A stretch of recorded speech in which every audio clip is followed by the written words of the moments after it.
Hey guys, Woods Farm here. Just back out working on the Scout Car project. Took quite a bit of time off over the summer. Haven't done much since the spring, but now that it's winter's here, it's the third week of November. We're going to get back working on this. It's kind of hard to get back into any project after you take a long break, but we're a little behind schedule.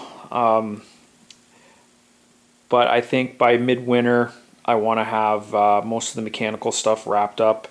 That's the most difficult stuff. I think I've talked about that before. Once that's done and we get something that can turn, drive, and stop, everything else should be pretty easy after that. So today, one of the big things that has been plaguing us when it comes to moving this in and out of the shop and around the yard is the fact that it has no steering. So I'm going to work on the steering system and a few other things that are coming up. The steering, and the next thing I might work on is some sort of fabricating some sort of shock tower for a set of shocks. And the big head scratcher is the transfer case. And I have a transfer case that I'm going to use, I think, at this point. But the real thing that's causing me to lose sleep is the fact that I'm not 100% whereabouts I should mount it. There's some angles, issues with the angles of the drive shafts and things of that nature. I don't have a lot of experience building 4x4s.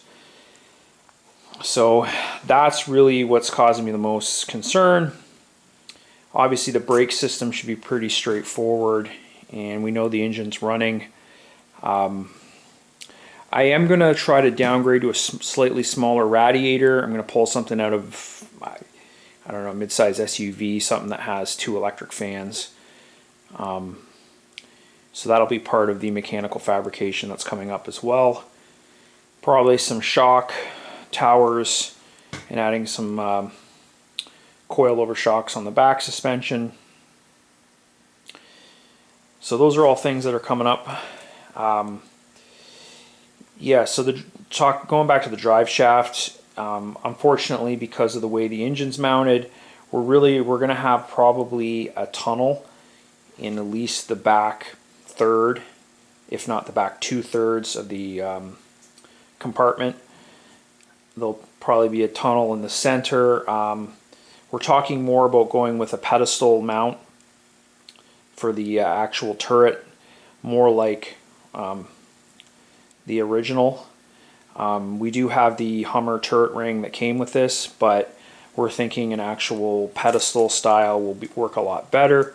So I believe my rough idea right now is to have some sort of a system where the cross supports for the transfer case also kind of double as bolt down points for the pedestal. Now in the original, the pedestal comes down and bolts to a cross member on the frame, but it appears the floor is generally flush inside the passenger compartment. Ours is going to have that tunnel, unfortunately, because of the angle. You see where the transmission is. The angle of the drive shaft, somewhere in here, that transfer case is going to get mounted, and then the drive shaft to the front diff and the rear diff. It just cannot be helped. The problem is that differential and the clearance. They needed to have that engine up fairly high. If the engine was sitting down, you know, even 6 inches, it would make a significant difference. But the differential is in the center. Now, the way normal vehicles with a front engine deal with that is the differentials on front axles are offset. It lets you get that oil pan and engine down lower, closer to the axle. So, in hindsight, what should have happened is this front axle should have been mounted in the rear, and the rear axle should be mounted in the front. The problem is the steering knuckles are associated with this axle. You'd have to like rebuild these axles from scratch, I think. Do a lot of part swapping. Is it possible? Probably. A very experienced, 4x4, off-road builder would probably tell you whether or not it was 100% possible, but I think you could do it. But I think we're just going to try to go with the setup we got. I think in a worst case scenario, we might end up with either front wheel or rear wheel drive. Not ideal, but it's definitely going to be the way the transfer case works, because things are all flipped around.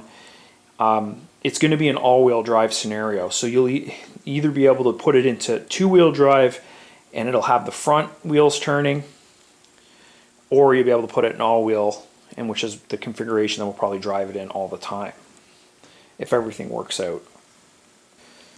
So I have a whole mess of steering components that I've kind of accumulated, but the general idea is we're going to use the steering box from the original truck frame, and it is going to tie up into a number of U-joints up for the steering column, and we have some sort of an idea of how we're going to do that 90-degree steering wheel. And then that's all going to get linked down over to the one side, and I got to replace some of these steering components, but it should work. So the first step is I need some sort of a rigid framework to mount the steering box to, or sorry, the 90-degree gearbox where the steering wheel, and also somewhere to actually weld bracketry to hold some of the other steering components. So I'm going to add a framework in here. So really that's the first step, and that's what we'll work on today. Okay, so this is the gearbox we're going to use to get the kind of 90-degree steering wheel orientation. That's pretty iconic to the Scout car, and also they designed it that way for a reason. It's just because of the clearances inside the passenger compartment. You really need that steering wheel to be kind of moved so it will fit inside the vehicle. So this is what I've come up with. This is the gearbox out of ATV, like a Polaris 4x4 or something. I don't know exactly. Got it off eBay. So before I even start welding up any bracketry or mounting plates on the actual Scout car framework, I need to make a plate that this thing can bolt into. So there are 4 holes here, and I'm gonna get some plate, and hopefully I actually have a piece of material big enough, and fabricate some sort of mounting bracketry for this, and then that bracket will get bolted to whatever I have rigged up on the car itself, if that makes sense. Once I get it all built, you'll see what I'm talking about.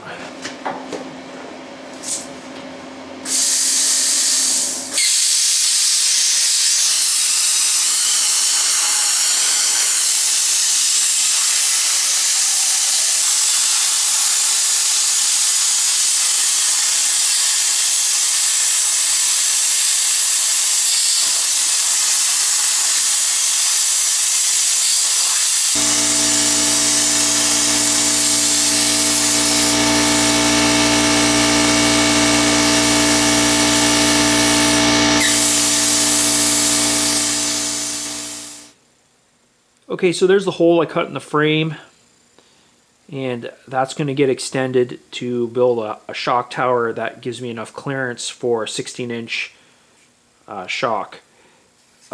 Because they used a truck frame that would have had coils and a completely different setup in the front, it ended up that the axle distance is pretty close to that part of the frame. So I needed to extend the distance where the shock can mount, if that makes sense. Right now it looks like I'm going to be able to get a 16-inch gas shock in there. Maybe a coil over, maybe just a gas shock. These are the coil over gas shocks that I was going to use in the front, but turns out they're a little too small, and they're just not going to be what I'm looking for, but I do feel like these are going to work really well in the back. And I might actually buy 2 more and do a setup in the back where there's 2 shocks on each side. I think these will work good for that. I got some work done on a bracket for the gearbox for this 90-degree steering wheel. I have to make some minor adjustments on that, but it's coming along. There's the transfer case, and earlier me and my son played around with kind of the layout, trying to figure out exactly where we want to mount this in the frame, and came up with some ideas, particularly the possibility of maybe using like a 90-degree drop-down gearbox coming right off the transmission. It would actually really help with aligning the drive shafts. So that's something I'm going to look into and price out and see if it's an option, because not only would it allow us to drop it down a few inches, but we could offset the drive shaft that goes into the transfer case, and that would actually make everything line up a lot better. So it was good to get back to fabricating. It was kind of slow progress today, but I did get some stuff done.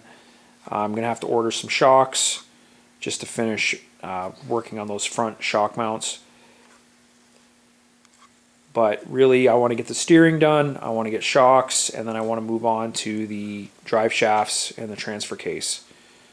And the idea is to try to get a rolling chassis, by midwinter. If you got any questions, comments, leave them below. And if you want to see more videos on the 222 Scout Car project, definitely subscribe to the channel. And as always, thanks for watching.